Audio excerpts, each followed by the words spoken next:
Assalamualaikum warahmatullahi wabarakatuh. Jumpa lagi dengan saya Pak Bowo di channel kelas online, channel yang memberikan informasi pembelajaran bagi sobat belajar dimanapun Anda berada.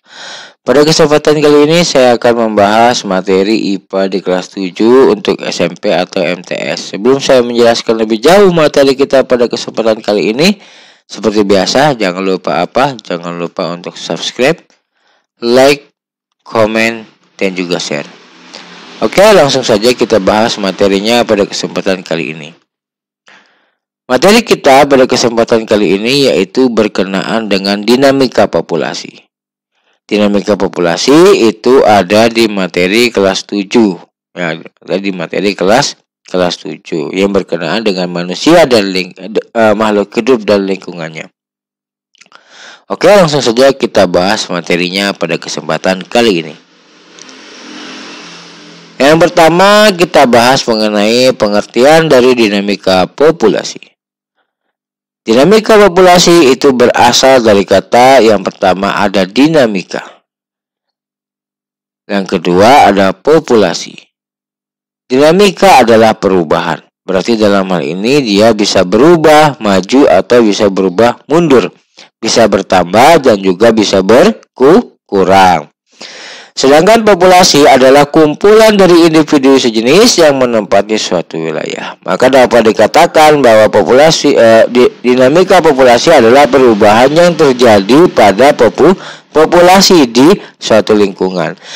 Perubahan dapat bertambah atau bisa berkurang. Artinya dalam suatu lingkungan, populasi atau individu yang sejenis tadi dapat mengalami penambahan atau mengalami pengurangan. Itu dinamakan dengan istilah dinamika populasi.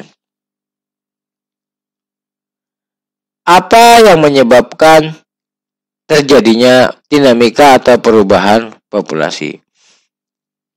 Dinamika populasi dapat disebabkan oleh yang pertama ada interaksi predasi, yang kedua ada interaksi kompetisi, yang ketiga ada bencana alam, yang keempat ada aktivitas manusia. Pembahasan pertama yaitu berkenaan dengan interaksi predasi. Interaksi predasi adalah hubungan interaksi saling mangsa atau makan. Nah, kalau kita lihat di gambar ini ada harimau dengan rusa. Ya berarti dalam hal ini rusa dimakan harimau. Nah, atau harimau ini yang memakan rusa. Sehingga ada dua sebutan, yaitu ada yang disebut dengan mangsa atau organisme yang dimakan. Berarti dalam hal ini kalau kita lihat gambar, berarti yang mangsanya ini yang rusa ini kan. Nah, seperti itu.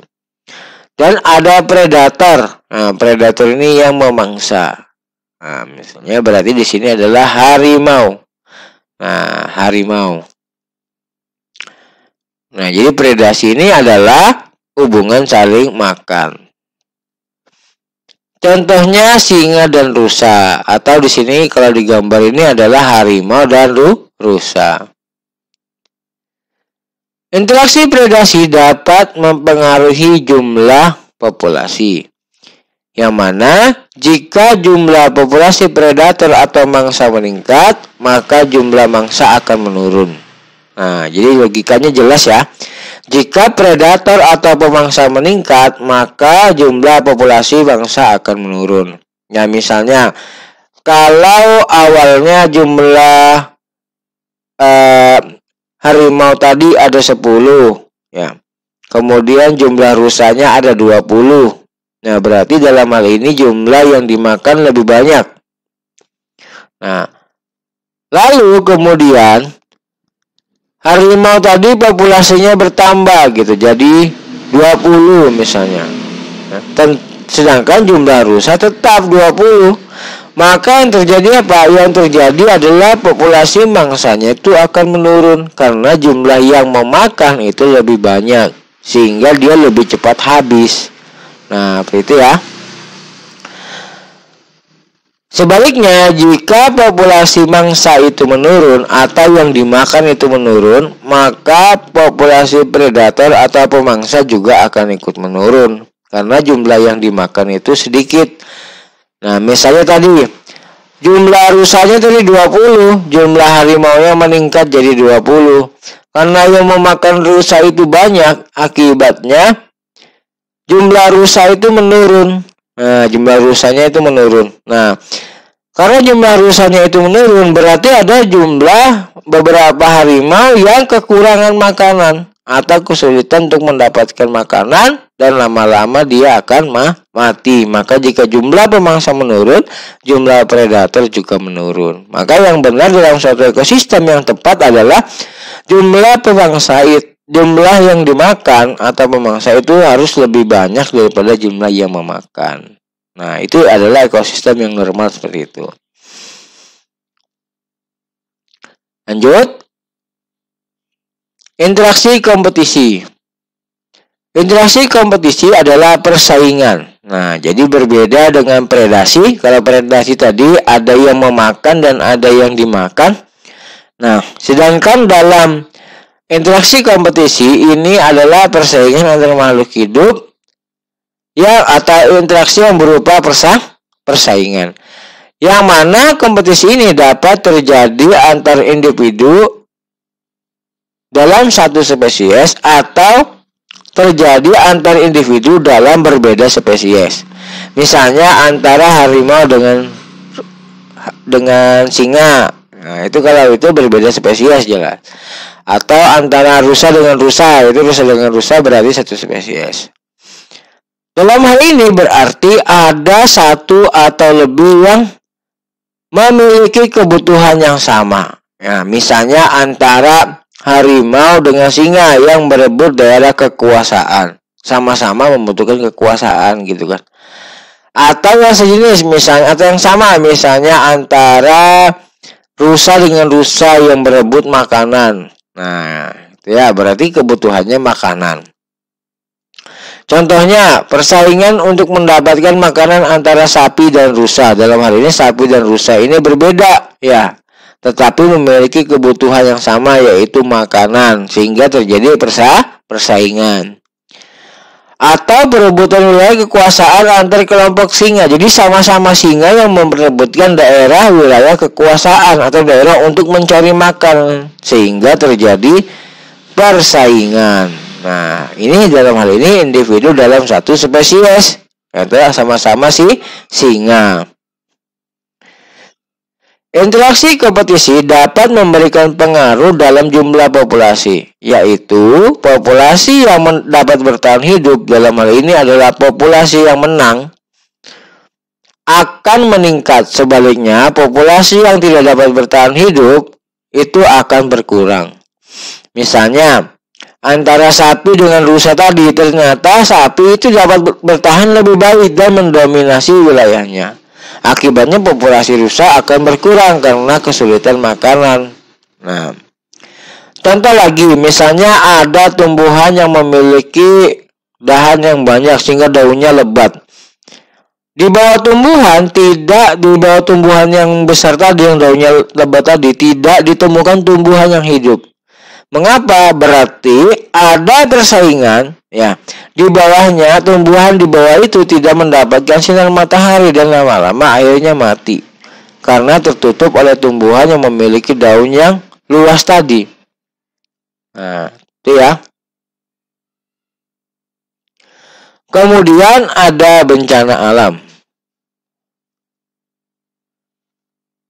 Bencana alam yang terjadi di suatu lingkungan seperti gempa bumi, gunung meletus, tsunami, dan lain-lain itu dapat mempengaruhi populasi. Karena dapat apa? Yang pertama, dapat menimbulkan kematian. Dalam hal ini, bencana gunung meletus dan lain sebagainya dapat menyebabkan hewan-hewan itu menjadi korban bencana alam dan mengakibatkan kematian. Nah, contohnya ini digambar. Ada hewan yang mati karena terkena lahar panas. Nah, ini diakibatkan oleh bencana alam. Atau bisa jadi merusak habitat hewan. Artinya ketika bencana alam, hewan tersebut dapat menyelamatkan diri, tapi karena lingkungannya yang rusak menyebabkan hewan tersebut susah untuk mencari makan hingga perlahan-lahan hewan itu tidak bisa bertahan dan mati, sehingga populasinya akan menurun. Nah, ini adalah bencana alam yang berhubungan dengan jumlah atau dinamika populasi yang ada di suatu lingkungan. Yang terakhir adalah mengenai aktivitas manusia. Rusaknya suatu ekosistem itu juga dapat dipengaruhi oleh aktivitas manusia. Beberapa aktivitas manusia yang mempengaruhi jumlah populasi makhluk hidup adalah yang pertama, perburuan liar. Perburuan liar di sini berarti melakukan perburuan tanpa memperhatikan kondisi lingkungan, tanpa memperhatikan jumlah populasi. Misalnya memburu hewan yang dilindungi. Nah, itu jelas perburuan sendiri juga jelas sudah berpengaruh terhadap populasi, ya, berpengaruh terhadap populasi yang ada di lingkungan. Kemudian ada penebangan liar. Nah, penebangan liar ini dapat merusak ekosistem dan juga dapat merusak habitat hewan. Perusakan hutan, ya, perusakan hutan ini juga sama, yaitu dia dapat merusak habitat dari hewan yang dapat menyebabkan hewan mengalami kesulitan untuk mencari makanan. Kemudian pencemaran lingkungan. Pencemaran lingkungan dapat merusak suatu ekosistem dan menyebabkan ekosistem tidak berjalan sesuai dengan fungsinya. Nah, contohnya ketika air dicemari, maka organisme yang ada di air itu bisa mati. Ya, ikan-ikannya bisa mati sehingga mengalami penurunan populasinya. Lalu yang kelima adalah pemanfaatan hasil alam yang berlebihan. Ini terjadi apabila manusia memanfaatkan hasil alam secara berlebihan. Hasil alam dapat diambil misalnya seperti ikan. Nah, ikan itu bisa dimanfaatkan, akan tetapi jika berlebihan bisa merusak lingkungan dan jumlah populasi ikan akan menurun. Nah, misalnya kita mengambil ikan itu tanpa melihat yang besar dan yang kecil, diambil semua. Nah, yang benar seperti apa? Misalnya mengambil ikan yang besar saja, yang kecil dilepas supaya dia bisa berkembang biak. Maka jumlah ikan akan terus tetap lestari dan tetap terus ada. Atau misalnya mengambil ikan dengan menggunakan alat tangkap seperti racun atau bom ikan. Nah, itu bisa merusak lingkungan yang mengakibatkan justru jumlah populasi ikan akan menurun.